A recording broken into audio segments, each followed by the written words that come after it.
outras palavras. Ou seja, queremos falar o que aqui dissemos no dia 29 de dezembro, em outras palavras. Enfocando agora aspectos,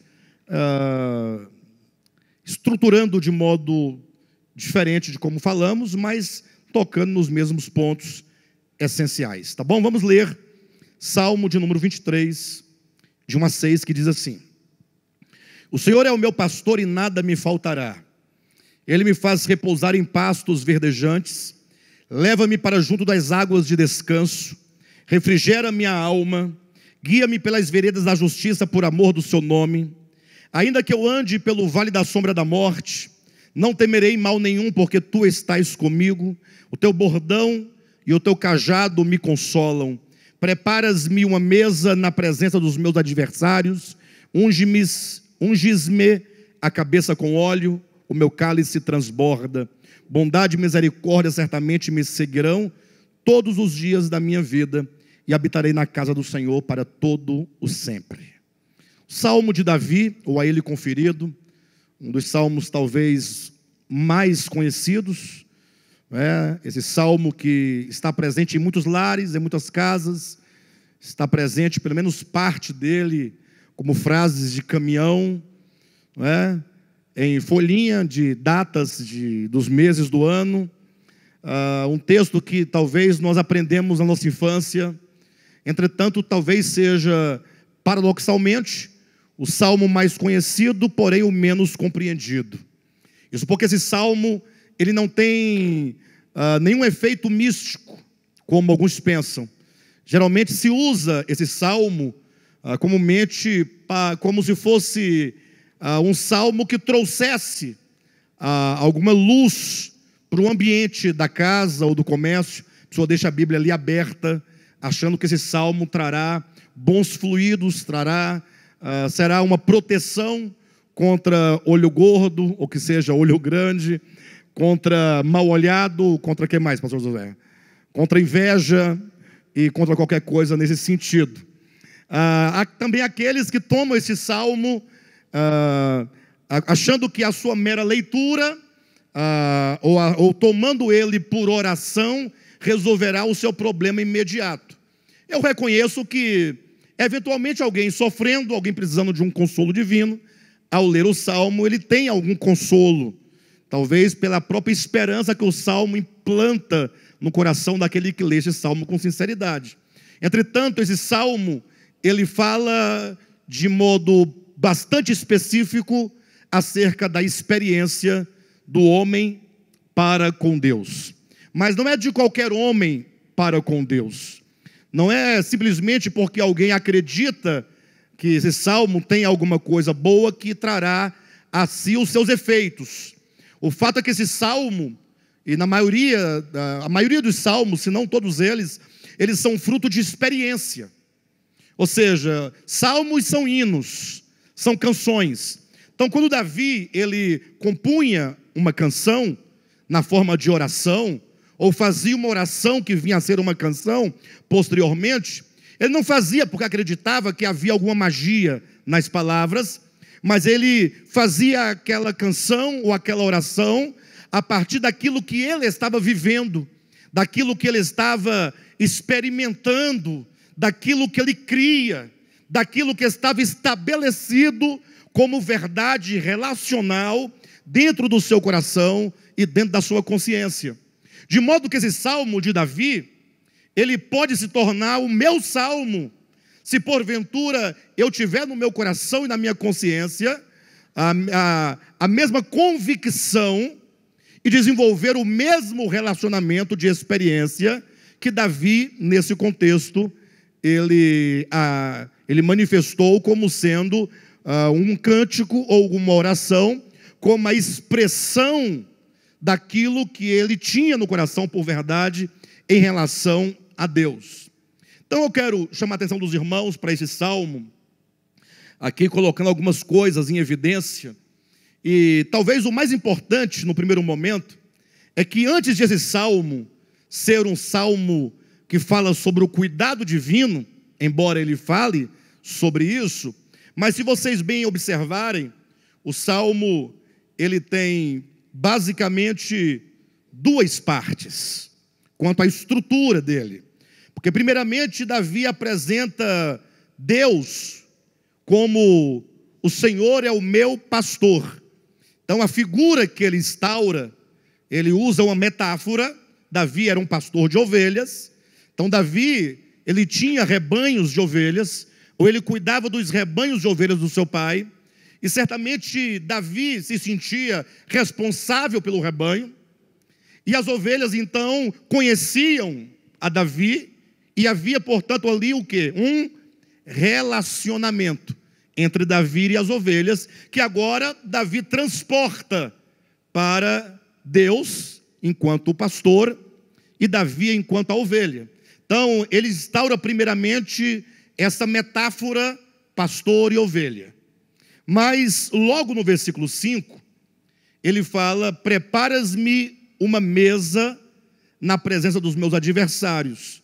Ele fala que agora, esse pastor, ele recebe Davi numa tenda, no meio do deserto, e ali, esse que recebe, esse pastor, agora ele assume a figura de um anfitrião, como que recebesse alguém na sua casa, e ali se estabelecesse uma mesa de provisão, uma mesa de suprimento, mas sobretudo uma mesa de satisfação, de gozo, de proteção, diante das muitas adversidades que, no caso, Davi sofria em relação aos seus adversários. E olha que são muitos os nossos adversários.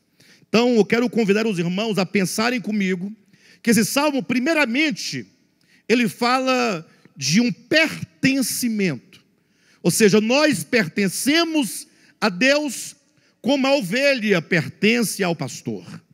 Ou seja, esse salmo só é válido para mim, e as suas verdades aqui implicadas só têm efeito sobre a minha vida, a partir do momento que eu, na minha consciência, e não enquanto dogma, e não enquanto doutrina, e não enquanto mera confissão, é quando eu me entendo que eu tenho um pastor, aquele que me guia, aquele que me alimenta, aquele que me conduz, aquele que me cura, aquele a quem eu pertenço, aquele que me protege, aquele de quem eu dependo.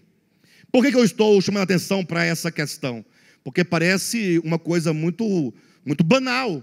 Uma vez alguém poderia falar: pastor, mas quem é que disse que nós não pertencemos a Deus? Quem é que disse que Ele não provê para nós tudo o que nós precisamos? Ora, temos que tomar um cuidado, queridos, porque nós vivemos e somos produtos de uma cultura religiosa dogmática. O que isso significa? As pessoas nascem sob uma orientação religiosa, seja ela qual for, e a tendência é que as pessoas, elas sejam agora ali desde a infância, não é? Ou que não seja desde a infância, mas a influência está sobre todos nós desde a nossa infância, de modo que, com o tempo, as grandes verdades bíblicas se tornam apenas meras doutrinas, as quais nós dizemos que cremos. Porque uma coisa é você ter uma fé totalmente voltada e alicerçada nos fatos que o Salmo traz: relacionamento, dependência, cuidado. Outra coisa é você simplesmente ter o Salmo como uma expressão de uma poesia bíblica muito bonita, e que talvez traga alguma coisa mística nela. Alguém uma vez contou uma história. Eu geralmente ouço as histórias e eu tenho para mim que são histórias inventadas. Alguém inventa uma história para traduzir uma verdade, mas as pessoas contam como se fosse um fato. Eu tenho lá minhas dúvidas que tenha acontecido deste modo.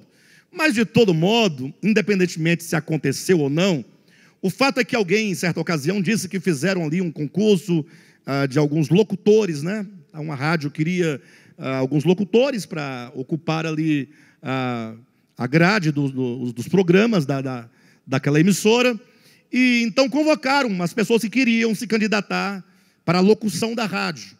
E aí escolheram o Salmo de número 23 para que eles pudessem fazer a a locução desse salmo.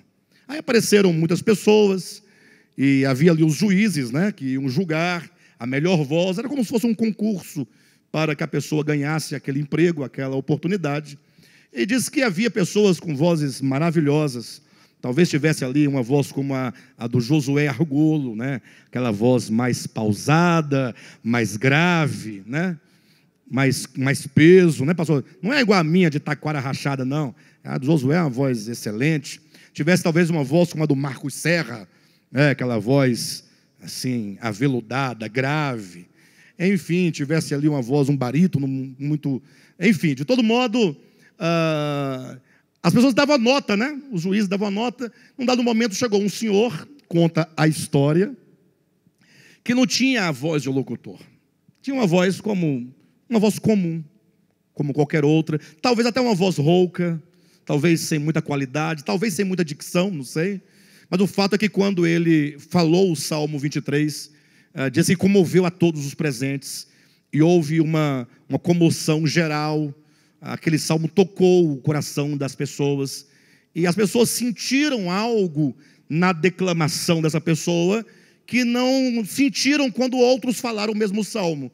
E conversando o porquê disso, alguém teria respondido: é porque todos estes que aqui falaram conhecem o salmo do pastor, ou que seja do bom pastor, enquanto aquele senhor conhece o pastor do salmo.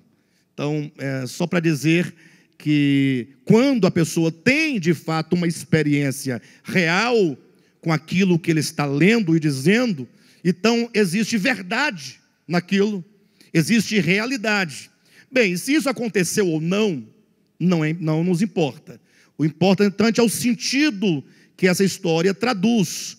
Ou seja, esse salmo fala não de um povo que tem no seu livro sagrado esse salmo e que acha ele bonito ou acha ele poderoso, mas é um salmo que, nas suas palavras, traduzem uma experiência, de relacionamento enquanto ovelha e pastor.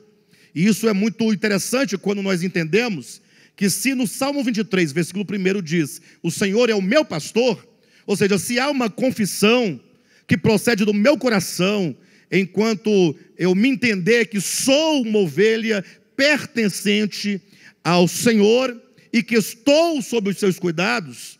Em contrapartida, em Evangelho de João, capítulo 10, quando Jesus Cristo falava com os líderes da religião judaica, ele dizia: olha, vocês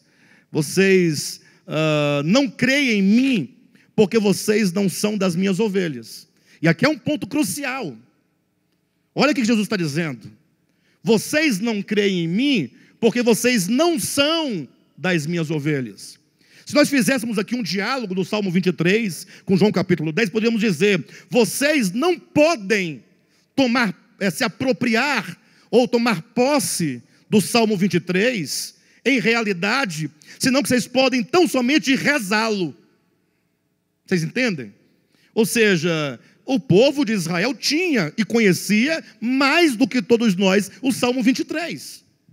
E certamente eles liam em várias ocasiões este salmo. E certamente eles tivessem esse salmo, talvez numa galeria dos melhores, dos grandes salmos de Davi. Mas Jesus fala: mas do que adianta vocês terem o conhecimento litúrgico do salmo, mas não terem o relacionamento? Jesus fala: vocês não creem em mim porque não sois das minhas ovelhas. Interessante é que quando os crentes ouvem essa expressão, vocês não são minhas ovelhas, por isso não creem em mim, qual é a tendência nossa? Não é remeter essa ideia àqueles a quem nós chamamos de ímpios? Alguém aqui já chamou alguém de ímpio em algum momento da sua vida? O que eu quero colocar é que quando Jesus disse: vós não sois das minhas ovelhas, geralmente costuma-se pensar que essa palavra de Cristo deve ser aplicada a quem? Aos ateus, não creem em mim, os ateus. Ou aqueles que dizem que crer, ou que creem, mas não creem do meu modo, porque sempre o meu modo de crer é a verdade. Você pode colocar 10 religiosos aqui, 10 dirão que tem fé, e nenhum vai dizer a minha fé é errada. Não, a minha fé é a verdadeira. E eles vão discutir, vão debater, e não vão chegar a nenhum lugar, porque cada um acha a sua fé como sendo a fé. E os demais, tudo é apostasia, tudo é pecado. Não é assim? Mas quando Cristo diz essas palavras, Ele não fala nessa perspectiva que nós somos tentados a pensar. Para quem Jesus estava dizendo: vós não sois minhas ovelhas, porque vocês não creem em mim. Ou o contrário, não creem em mim, porque não sois minhas ovelhas. Para quem Ele falou isso? Para os judeus. Mais especificamente, para quem Ele falou? Fariseus e escribas. Quem eram os fariseus e escribas? Hoje, fariseu também chega a nós muito com um tom depreciativo. Se eu falar o José de fariseu, eu estou xingando ele. Não é a ideia? Mas entenda que naquele tempo, você falava assim: o fariseu fulano, fique de pé. Era o mesmo que falava assim: fique de pé o bispo fulano, o apóstolo cicrano, hein? O pastor fulano. Então, quando diz hoje, fique de pé o pastor fulano, o bispo cicrano, ou o apóstolo Beltrano, eu pulei aqui a ordem, as pessoas chegam, ficam de pé assim, e todo mundo ficou olhando assim: olha que trio, o pastor, o bispo e o apóstolo. Então, eram essas categorias de pessoas que naquele tempo recebiam outros nomes, mas tinha essa mesma hierarquia. Eram os líderes, os poderosos, os guias. Então imagine hoje Jesus dizendo: fique de pé, bispo Josué Argolo. Aí fica lá Josué, fica de pé, bispo Alexandre Rodrigues. Fica de pé, Silas Maquetreia. Não, eu não falei do outro, eu falei do Maquetreia. Fique de pé, Chapéu. Fica de pé, Soares. Fica de pé, Macedo. O Macedinho, não é? Imagine só essa turma levantando. Lógico que eu não estou aplicando isso nem a eles, nem a mim, nem a Josué. Vocês são maduros para entender que eu não estou dizendo isso? É como se fosse, tanto é que eu coloquei o meu nome e o do Josué juntos, para vocês terem a ideia da dimensão do que Jesus estava dizendo. Mas essa turma toda de pé, e Jesus falou assim: vocês não são minhas ovelhas. Mas como assim? Se essa turma não é ovelha de Jesus, quem é a ovelha de Jesus? Entenderam bem? Então, os judeus e os líderes de Israel, eles tinham o Salmo 23, mas para eles de nada servia. Porque o Salmo 23, ele fala de uma relação, da qual se pode dizer, de uma parte, o Senhor é o meu pastor, e da outra parte, você é a minha ovelha. Quando isso acontece, as bênçãos descritas nos Salmos são não somente garantidas, mas se tornam uma realidade. Fora da dimensão do relacionamento pastor-ovelha, não existem bênçãos para você, tampouco para mim e tampouco para ninguém. Isso está claro para os irmãos? E a segunda metáfora usada, que é a do anfitrião, que recebe o forasteiro na sua casa, na sua tenda, e lhe prepara um banquete. Irmãos, tem coisa mais saudável, mais gostosa, mais relacional do que uma mesa farta de comida, onde você se assenta e você é recebido àquela mesa? É um lugar de comunhão. Não é uma doutrina, poxa, não é um dogma. Esse salmo não tem nenhum valor real para mim, se eu não entender que da parte do Senhor, o anfitrião, é aquele que diz em Apocalipse 3:20, eis que eu estou à porta e bato. Olha a relação com o Salmo 23. Ele diz: eu estou à porta e bato. Se ele está à porta batendo, ninguém bate a porta pelo lado de dentro para fora. Bate a porta quem está de fora.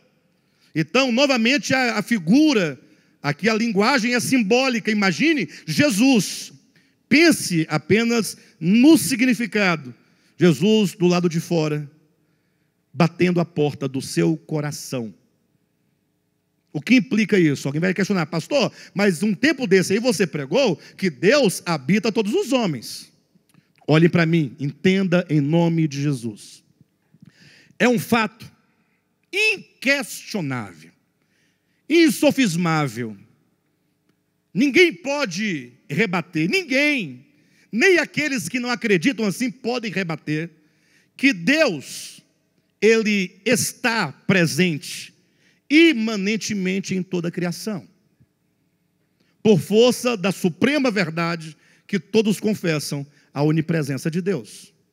Se o crente disser que Deus não habita, se Deus não está presente em todas as criaturas, ou se alguém disser que há criaturas nas quais Ele não está presente na sua imanência, essa pessoa está negando a onipresença divina.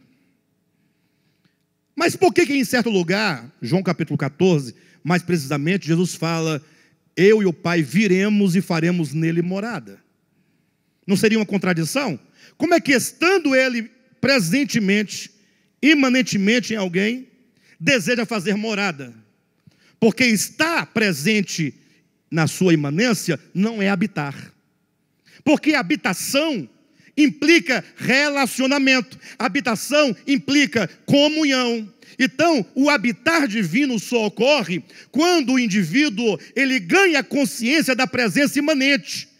E não somente ganha consciência, mas ele diz para este que está imanentemente nele, o Senhor tem a mim por morada. Porque são milhares e milhares de pessoas que, tendo Deus na sua existência material e mesmo espiritual, mas que sabendo não deseja, não abre o coração. Vocês entendem a diferença ou não? Quando a Bíblia fala sobre habitação, não é mera presença imanente. A presença imanente de Deus está numa pedra, numa formiga, no tatu-bandeira, no tatu-canastra, na girafa. Quem mais, pastor Josué? Fala aqueles nomes lá. No ornitorrinco. Só fala um nome interessante. Está nos homens, numa árvore. Agora, quantas dessas existências têm a consciência dessa presença e desenvolvem em relação a este ser comunhão? Por isso, a figura da mesa. Eis que eu estou à porta e bato. Tudo o que Deus quer para conosco é relacionamento. Já pintaram Deus de tudo. Pintaram Deus que mata, Deus que ordena o furto, Deus que ordena a destruição. Mas quem disse que o Senhor é alguém que fala, olha filho, eu queria sentar-me à mesa com você. Quando alguém se assenta à mesa com o outro, quebra-se toda a hierarquia, ou pelo menos se estabelece ali um nível único de hierarquia. Se você olhar para Deus enquanto o Rei do Universo, você agora está no nível dele, de relacionamento. Você ali é digno, porque Ele te tornou digno. Você ali você tem honra, porque você se assentou com Ele à mesa. Então toda a questão é que não basta eu ler o Salmo 23 e falar que o Senhor me convida para um banquete com Ele, diante dos meus inimigos. Mas eu preciso entender que Ele fala, eu bato a porta do seu coração.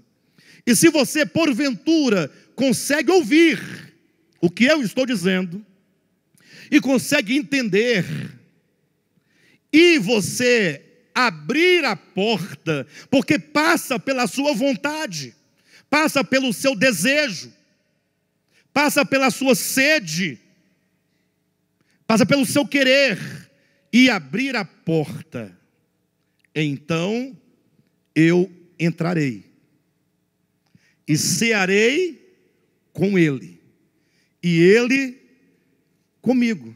Então as duas figuras que estruturam o Salmo 23, a do pastor e ovelha, a do anfitrião, né, e o seu convidado de honra, implicam relacionamento. As duas implicam experiência. Implica que aqui há uma mão dupla. Ele que quer cuidar de mim como bom pastor, e eu que me faço ovelha dele. E eu posso não me fazer ovelha dele a partir do momento que, à semelhança dos escribas e fariseus, eu posso simplesmente não crer nele. Alguém diz, mas eu creio.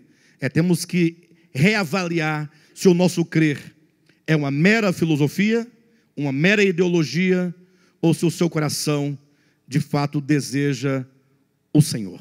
São coisas diferentes. De todo modo, esse salmo, sobretudo, ele fala de relacionamento.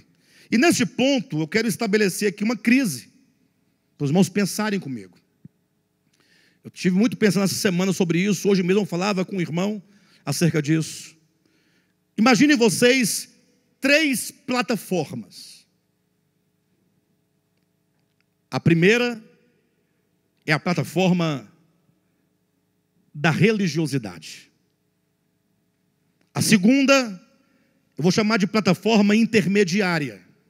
Vocês vão entender daqui a pouco. A terceira, a plataforma do ceticismo, do cético, daquele que não crer em Deus, nem na sua palavra, nem na sua verdade, nem em nada. Chegou à incredulidade de coração acerca das coisas espirituais, se torna um materialista, meramente. Entenderam? Qual é a relação dessas 3 plataformas? É que a primeira, que eu chamo de religiosidade, ela está no extremo da experiência humana. Aqui nós podemos chamar de ignorância. O religioso, com todo respeito, ele é um ignorante. Entenda. Porque ele tem agora uma cabeça feita para raciocinar uma série de coisas que ele não sabe nem de onde vem, nem para onde vai, ou seja, ele deposita cegamente a sua fé ali. Imagine só, isso é o religioso. O religioso pensa assim, olha, imagine só que coisa interessante.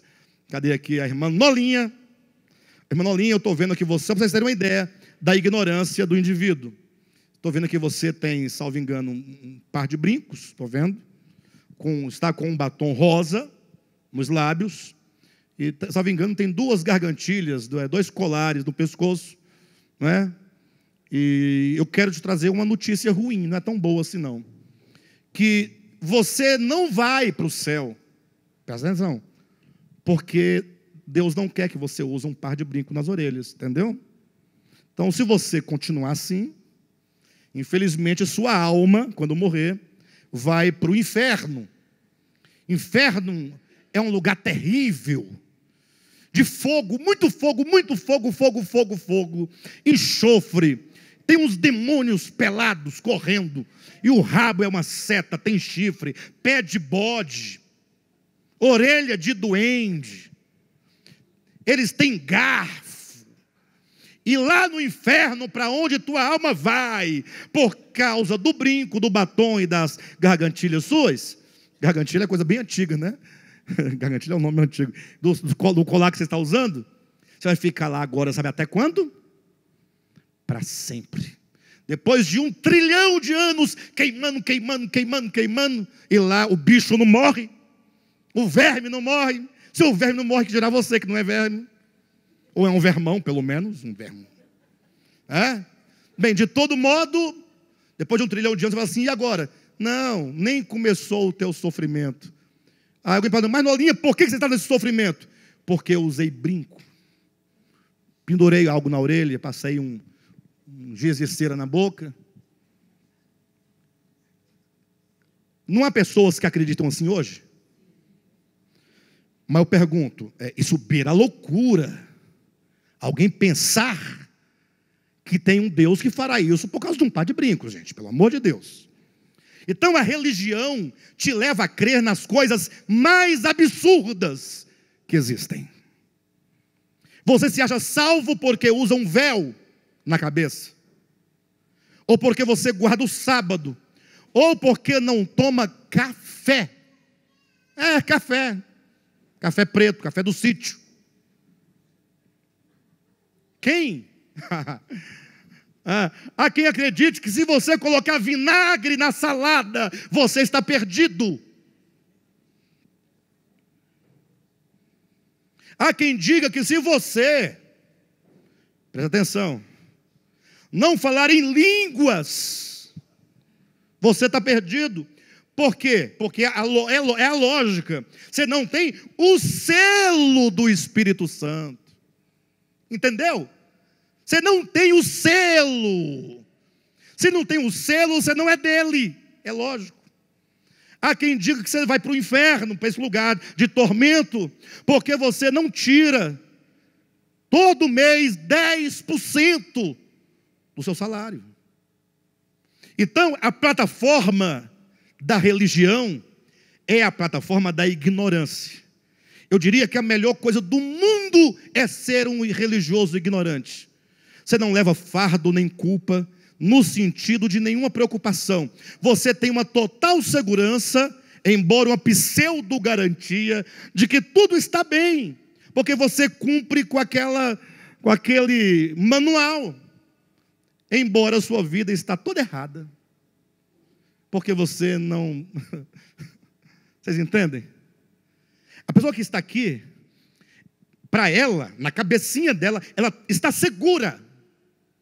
Eu coloquei esse exemplo que vou desenvolver para falar desse salmo enquanto experiência, falando de experiência. Enquanto estiver aqui, nessa plataforma, você nunca vai encontrar alguém nessa plataforma com nenhuma dificuldade, nenhuma. Como é que está na fé? Maravilha, glória a Deus. Está tudo errado, está cheio de rancor, de ódio, de raiva, de inveja, de inimizade, mas ela não percebe isso, porque ela só olha para o manual. É chegar para um adventista, por exemplo, pode ser assembleiano, pode ser batista, pode ser presbiteriano, pode ser devap, pode ser o que for. Alguém que não compreendeu o que é vida cristã e que agora, porque ele guarda 3 ou 4 estatutos que a igreja inventou, ele se sente agora seguro. Estou salvo. Por isso que eles condenam as demais pessoas. Essa é a ignorância. É o extremo negativo. Negativo não é porque o outro é positivo. É o do zero para trás. Perfeito? Entenderam? Mas tem o outro extremo. É o extremo do ceticismo. É o indivíduo que fala assim, não, eu não sou ignorante. Acho que eu vou acreditar que porque a Lolinha usa batom, ela vai para aquele tormento? Lógico que não. Evidentemente que não. É a pessoa que compreendeu, ela estudou filosofia, estudou história, estudou geografia, antropologia, sociologia, direito, e estudou tanta coisa, que agora ela percebeu o que seria positivo, que a religião escraviza mentes ignorantes. Então agora a pessoa se sente o sábio da história, e em razão disso, ele se coloca num lado oposto ao da religiosidade. Aquele é escravo porque não tem conhecimento. Esse, ele pensa que agora ele é o senhor da sua própria história, da sua própria existência, porque ele não deve nada a ninguém, porque ele compreendeu. Agora ele vai negar uma série de verdades ontológicas que jamais poderiam ser negadas se a pessoa se conhecer a si mesma. É o ceticismo. Essa é uma tendência. Hoje em dia você vai ver pessoas no extremo da ignorância ou no extremo do ceticismo. Onde é que você está? Você já saiu da ignorância? Está no ceticismo? Ah, pastor, mas é porque ainda tem a plataforma intermediária. Essa plataforma intermediária seria a plataforma ideal. Pensem comigo. Porque nessa plataforma intermediária é o lugar onde você sai da ignorância, mas você não caiu no ceticismo. Você compreendeu a verdade. E você tem agora, nessa plataforma intermediária, você corre um grande perigo. Quando se conhece a verdade, corre-se um grande perigo. Eu vou dizer uma frase aqui que eu não sei se eu acredito nela ou se eu não acredito. Eu penso que eu não acredito, mas a experiência me prova que deve ser deste modo. Entenderam? A verdade, ela deve ser para todo mundo, mas nem todo mundo está preparado para lidar com a verdade. Nem todo mundo está preparado. Quando alguém se depara com a verdade, ela agora vai ter um momento de crise, porque de duas uma, ou ele vai amar a verdade, se apegar à verdade, conhecer a verdade, e quando isso acontece, se estabelece um relacionamento com a verdade, aí você se fundamenta. Ou então, se você ficar apenas a verdade pela verdade, a verdade porque eu sei, a verdade porque eu conheci, a verdade porque eu estou certo, a verdade porque eu provo, a verdade porque está escrito, mais cedo ou mais tarde, você estará no ceticismo. Você não vai aguentar tanto conhecimento sem experiência espiritual. O seu saber, meramente sabido, te levará fatalmente a desconfiar daquilo que você chama de verdade. E não são poucos os que saíram do extremo da religiosidade, passaram pela plataforma intermediária do conhecimento e chegaram ao ceticismo. Talvez amanhã você seja alguém que diz assim: não, eu já sei o que é a religião e já sei o que é essa tal de verdade. E agora? Não, agora eu sou eu. Senhor da minha existência. Apostasia. Não é uma questão de apostasia da fé, se bem que eu acredito que todos têm fé, porque fé não é uma questão religiosa. Fé é aquilo no qual você deposita a sua confiança. Então eu sempre digo que o ateu, ele tem muito mais fé do que o crente. Muito mais fé. Porque pelo menos o crente passa de um pressuposto provável. Olha, se existe um animal, alguém fez, não fui eu, foi você, Vera? Foi o Santos Dumont? Pensei que fosse a Vera, porque todo mundo pergunta para ela, fala que foi ela, né? Quem foi que fez o animal, a planta? Alguém fez. Esse celular não aparece aqui do nada. Então, pelo menos o pressuposto do crente, ele é lógico. Alguém fez. Se não foi eu, não foi você, não foi ninguém, alguém fez. Nada aparece do acaso, do nada. Né? Já o ateu não, ele parte do improvável. Ele acha que tudo começou do nada e vai para lugar nenhum, embora sejamos e vejamos tudo. Eu estou vendo tudo acontecer à minha volta todo dia, o milagre da vida, a existência, os homens, a inteligência, a razão, mas o outro vai dizer que isso veio do nada, é mero acaso, e no final não vai dar em nada. Então, assim, é muita fé, eu acredito que é uma fé impressionante. Impressionante. A fé do ateu bate na fé do crente, sem dúvida. Enfim, mas o que eu quero dizer para vocês é onde nós estamos, na primeira plataforma, na segunda ou na terceira? Estamos na primeira?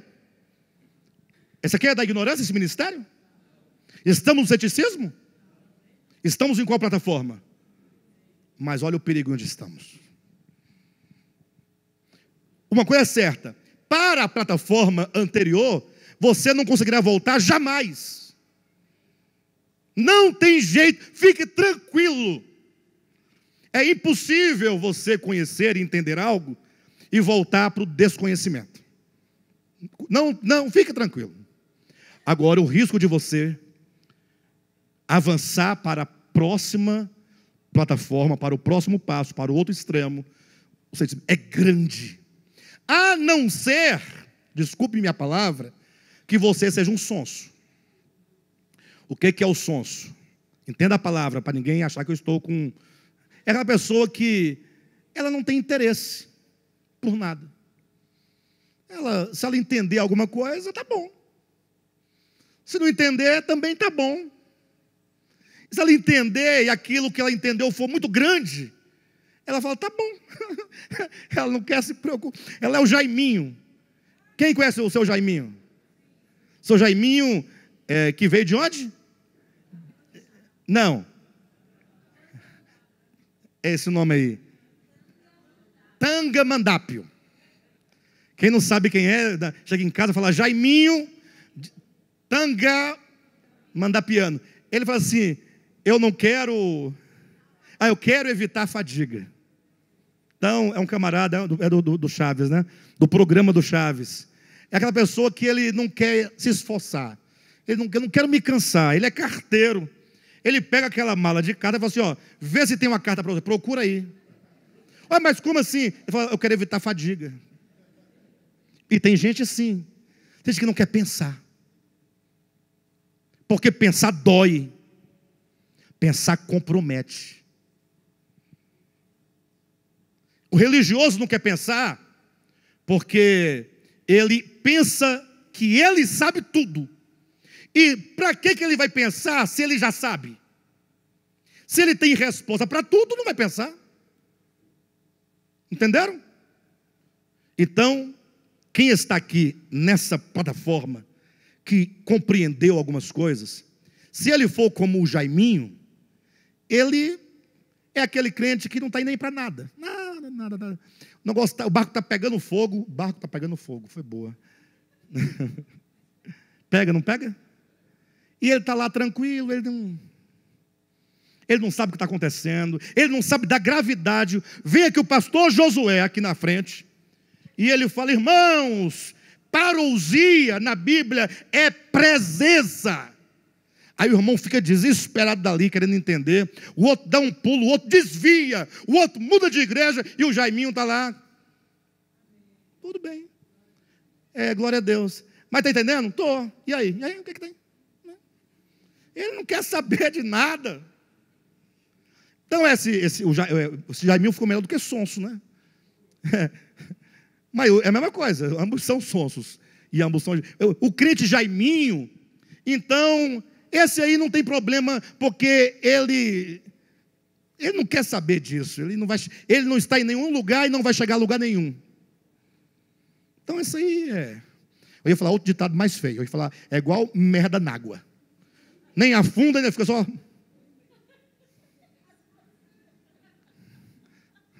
Mas não é, gente? É um ditado que às vezes fala mais do que 1000 palavras. Fica ali, ó. Não vai para lugar. Uma hora está lá na frente, depois está lá atrás. É leve. E vai empurrando, depois volta. Aí ele fica no lugar só, a vida inteira. Não afunda, não sobe, não sai, não faz nada. Fica ali. Tadinho, não vai ir para lugar nenhum. Mas se você está entendendo alguma coisa, aí você vai ter que escolher. Por que não falar assim, espera aí, eu quero experiência. Mas não é experiência mística, aquela que vem de cima e o anjo vai descer e vai sacudir as águas, eu vou entrar. Para de bobagem. De lá Jesus já veio dizendo, se queres, toma teu leito e anda. É porque o anjo para com o anjo. Eu estou mandando você se levantar. Eu estou falando do paralítico lá do tanque de Betesda, lembra? Está lá o paralítico, Jesus chega, e aí, companheiro, tudo bem? Bem, coisa nenhuma. Estou aqui há 38 anos, paralítico, esperando a água se mexer, esperando um milagre. Porque diz que o anjo, de tempo em tempo, vem e agita as águas, e diz que o primeiro que entrar fica curado, mas eu estou aqui, e sempre que a água é agitada, eu nunca consigo chegar lá. O que Jesus falou para ele? Segredo. O anjo vai passar amanhã. Mas só você sabe que ele vai vir amanhã 9h14. Então fica esperto para você ser o primeiro, só você sabe. Foi assim que Cristo disse? Jesus falou assim, você quer ser curado? Mas é porque o anjo... Não, você quer ser curado? Porque não tenho ninguém... Para, você não está entendendo, poxa. Você quer ser curado? Se você quer, você tem que agir. Se apropriar da verdade, porque a verdade é que liberta o homem. e conhecereis a verdade, e a verdade vos libertará. E essa verdade não é qualquer verdade. É como diz: se pois o Filho vos libertar, verdadeiramente sereis livres. É a verdade ou é o Filho? É o Filho que é a verdade. A verdade não é algo além de Cristo. A verdade é o próprio Cristo, não enquanto religião, não enquanto cristianismo, mas enquanto a expressão daquilo que o Pai é. Esse salmo nos convida a provar o cuidado do Jesus enquanto pastor, e aqui tem as bênçãos relacionadas, e todo o cuidado e a provisão do conviva, que é Cristo Jesus, o anfitrião, que quer ter conosco relacionamento. Como eu coloquei, se você na plataforma aqui do meio intermediária não desenvolver relacionamento, você fatalmente, se for alguém inquieto, vai parar no ceticismo, e eu nada poderei fazer por você. Vamos orar? Não é por aí. Você não acredita na oração? Lógico que eu acredito. O que eu não acredito é que você orando por alguém que não quer, que não deseja, e Deus vai resolver o problema dele. Pastor, você é muito incrédulo, eu sempre acreditei assim. É por isso que você ora para Deus salvar a tua sogra e ela morreu lá naquela situação que você sabe. Por isso que a mãe está orando pelo filho. Às vezes eu penso, o crente é a primeira plataforma, né? Aquela primeira. Senhor, salva o Josué. Senhor, salva. Senhor, salva. A impressão que eu tenho é que eu quero que Josué seja salvo, mas Deus não quer. Porque eu já falei com Jesus sobre o Josué, já jejuei para Jesus acerca do Josué, já fiz sacrifício para Jesus acerca do Josué, e até agora, nada. Ou então Deus não teria poder. Ou então o diabo não deixa. Não vai por aí. A oração não é algo que se dá a Deus. A oração é uma necessidade da minha alma. Eu preciso de orar. Até porque antes que as palavras saiam da minha boca, Ele já conhece. Sim ou não? Nesse sentido, a lógica seria desnecessária a oração, Ele já sabe. Vou falar o que Ele já sabe. Por que eu oro se Ele já sabe? Porque eu preciso. É na oração que eu me aproximo, que eu encontro conforto. É na oração que a minha fé se estabelece, enquanto aquilo que se coloca ao lado da vontade de Deus. Bem, de todo modo, essa plataforma intermediária deve ser entendida como o momento em que você compreende muitas verdades, mas que você está disposto a fazer valer isso, porque você decidiu não mais ser um religioso, você decidiu não mais ser um mero crente, você decidiu se apropriar da direção da sua vida, no sentido de que você fala: Senhor, agora eu preciso de conhecer o Senhor. Você agora não vai ser guiado. Quando eu falo você assume a direção da sua vida, não é que você tira de Deus, não. Você vai tirar a sua vida da mão do pastor, porque a culpa é do pastor. Se dá certo, parabéns para o pastor. Se não dá certo, o problema é do pastor. Ou então da sua mãe. Sua mãe ora por você, jejua por você, congrega por você. Deu errado, foi a mãe. Não, então é a igreja. Deu errado porque a igreja não presta, a igreja não ama, a igreja não visita, a igreja não tem comunhão, a igreja... Nós estamos sempre transferindo para alguém. Não, é o diabo. O diabo é terrível e eu sou fraco. Eu sou fraco, o diabo é terrível, vai dar o quê? Eu sou fraco e o diabo é poderoso, vive ao derredor. Aí eu vou lá, faço a coisa errada. De quem é a culpa? Do diabo e da minha fraqueza. Eu não tenho força. Ninguém ajuda a gente. Não é assim? Não, para com isso, assume. Jesus pergunta: queres ser curado? Quem quer ser curado? Então assim, você vai ter que se levantar. Toma o teu leite e anda. Se aproprie das verdades de Deus a você revelada. Faça valer. Comece a levar a sério. Vida cristã é coisa que se leva a sério. Igreja, quem vai à igreja como quem vai para uma missa, pelo compromisso dominical, pela tradição, pelo costume, isso não serve para nada, irmãos. Estou falando da missa, estou falando da igreja, do culto evangélico. E para o culto, porque todo mundo vai, não tem futuro para ninguém. Agora, congregar, porque você falou, gente, eu preciso de ouvir a palavra, eu preciso da comunhão dos meus irmãos, de estar juntos, crescendo em graça, crescendo em vida, crescendo em entendimento, nos aperfeiçoando. A partir do momento que nós começamos a cumprir os mandamentos mútuos, puxa, aí vale a pena. Aí não é uma questão de qualquer chuvinha, não, hoje não vou porque está chovendo, semana que vem não vou porque tem um casamento, e na outra, estarei viajando. E quando eu chegar, minha esposa acaba de ganhar menino, e mulher que ganha menino não congrega. Cresceu, ele corre na igreja, não fica parado, não fica quieto. É ou não é? Ou seja, sempre vai ter um motivo para quem não entendeu por que nós estamos aqui. Nós precisamos uns dos outros. Nenhum homem, como já disse alguém, é uma ilha. Você não tem vida espiritual próspera sozinho. Nós temos que fazer valer tudo aquilo que nós temos aprendido, para que haja um resultado. Para que daqui a 10 anos você seja diferente, para melhor. Daqui a 30 anos você seja melhor, menos bruto. Nós não somos muito brutos ainda. Precisamos ser trabalhados. Tanta coisa para mudar, tanta coisa para resolver, no coração, na alma. Por que não levar a sério isso? Poxa, será que nós levávamos a sério somente quando estávamos na ignorância? Fazia tudo porque não ia, porque se eu fizer assim vou para o inferno, então não faço.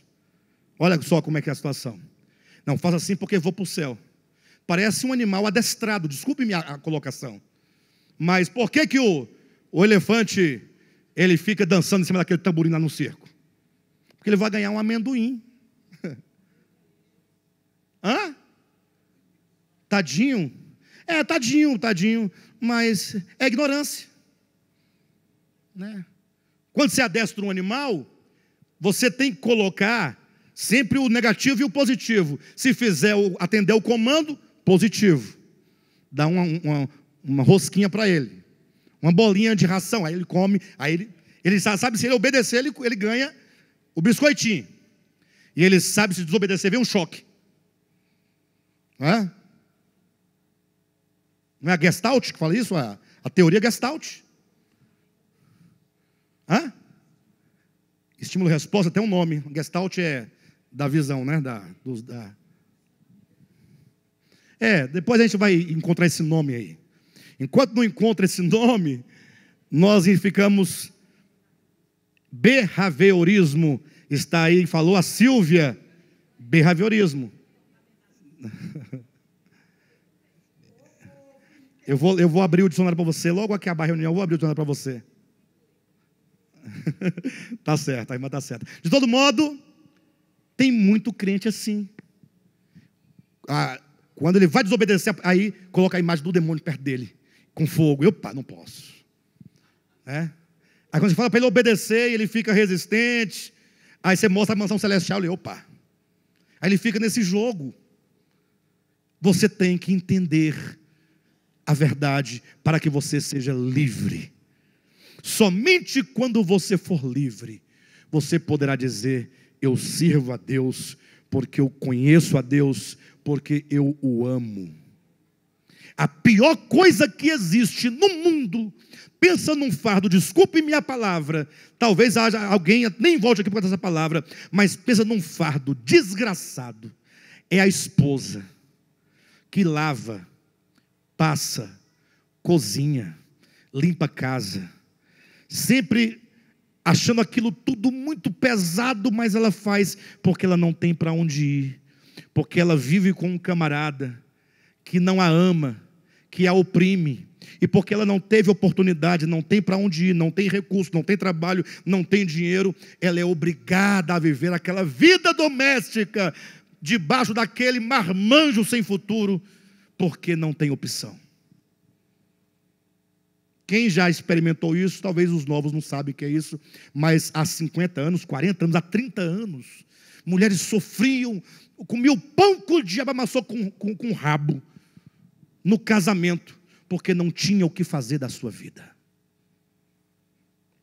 Que o diabo amassou com rabo.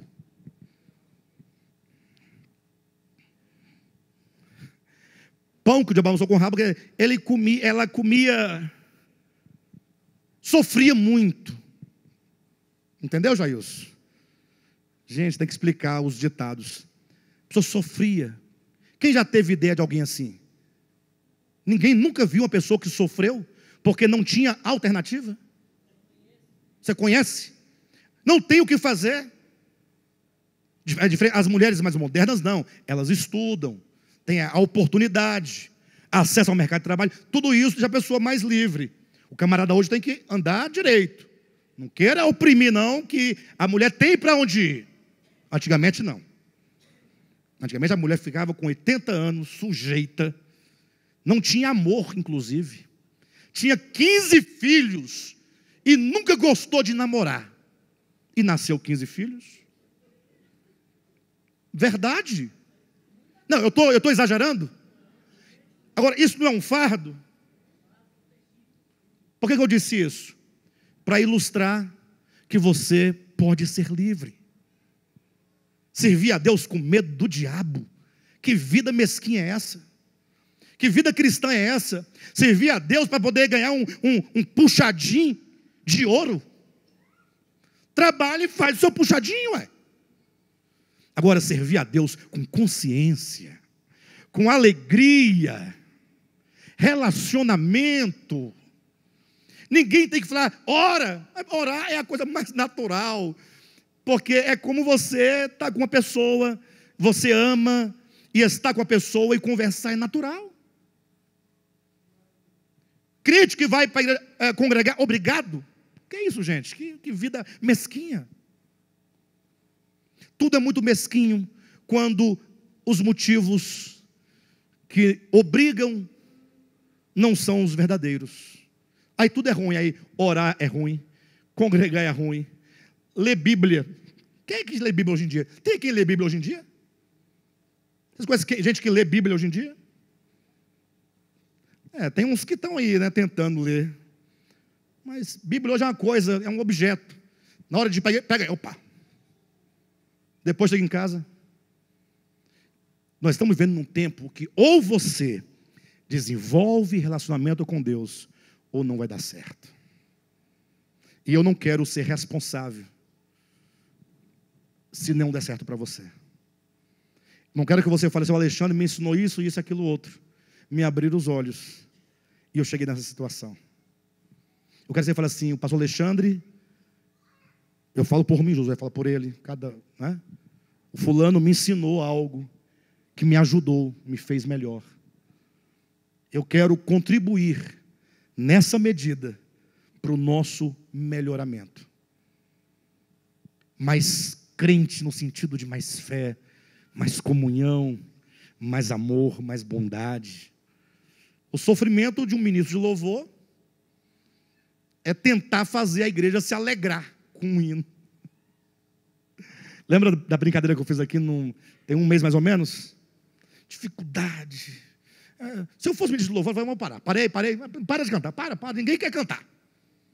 Ninguém quer cantar, não quer. A Vera estava ali e tal, mas só estava a Vera. A Andresa também estava, a Andresa faz parte, então ela contribui para na vez dela o Rodolfo contribuir. Irmãos, me entenda, eu falo assim, é com tanto amor. E aí eu olho para mim e vejo essas características e penso que vocês também podem ter. Aí nós estamos conversando sobre nós. Quem está me entendendo? Agora é o seguinte, aí coloca aí um Lá menor, aí, dá o Lá menor. Como é que é? Doente de amor Procurei remédio. E o povo começa lá atrás. Ai, cadê? Lá vai. Pensa numa alegria desse doente de amor. Uma música sem futuro dessa. Qual que é? E nesta loucura de dizer que... Aí o povo vai à loucura. Por quê? Relacional. Conta parte da sua história. Doente de amor. Já comecei a suar. Procurei remédio na vida noturna. Aí está contando a sua história. Lembra lá do passado? O Edu viu uma para mim. Se ele está me reprovando, está lembrando da história dele. Aí você lembra daquele amor que não deu certo, do fora que você levou. Aí aquilo vai envolvendo, você vai animando. E se você tomar cerveja, piora, porque aí aflora o que está dentro. Agora vamos para a igreja. Chega lá, como é que é a música que é a última? Sãs incomparável, és indispensável, olha o Senhor. Triste.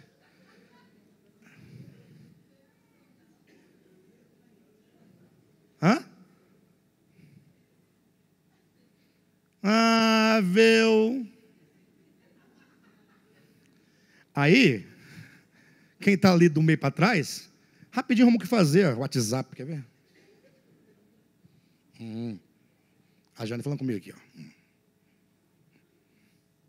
Aí vai responder, vai curtir a foto. Vocês estão entendendo o que eu estou falando? Gente, relacionamento, precisamos entender. O Evangelho é retornar ao conhecimento e ao amor do Pai. Se nós ficarmos tomados por esse sentimento de amor a Deus, tudo vai ser melhor. Até as brincadeiras, quando colocar, vai ser melhor. Até para passar pelo vale da sombra da morte é melhor. Tudo é melhor. Porque esse salmo não diz que tudo vai ser mil maravilhas. Esse salmo diz que o Senhor nos consola. Ora, se Ele consola, se há o consolo, não há o negativo? Alguém que não sofre precisa de consolo? Ora, e essa segurança que ele tem, quando diz, ainda que eu ande pelo vale da sombra da morte, não temerei mal algum. Ele tem confiança, mas tem o vale. Até para passar por lutas, tribulações, dificuldade, desemprego, a guerra está chegando aí. É mais suave, porque você põe a sua confiança nele. Você o conhece, você o ama. Eu ia falar sobre esse salmo, mais particularmente, mas eu fui falar do Jaiminho e cheguei até aqui. Quem me entendeu o que eu quis dizer essa noite? Se eu não falei o salmo na sua integralidade, a ideia é essa: relacionamento, conhecimento, amor, comunhão. Ele é o nosso pastor, e eu posso dizer que Ele é o meu pastor, porque sou ovelha dEle. Ele nos recebe no banquete da comunhão, e eu abro o meu coração para que Ele entre e nos assentemos à mesa, nós ceiemos com Ele e Ele conosco. Nesse plano, tudo vai dar certo. Conhecer a verdade objetivamente só faz sentido se houver relacionamento. Tá bom, queridos?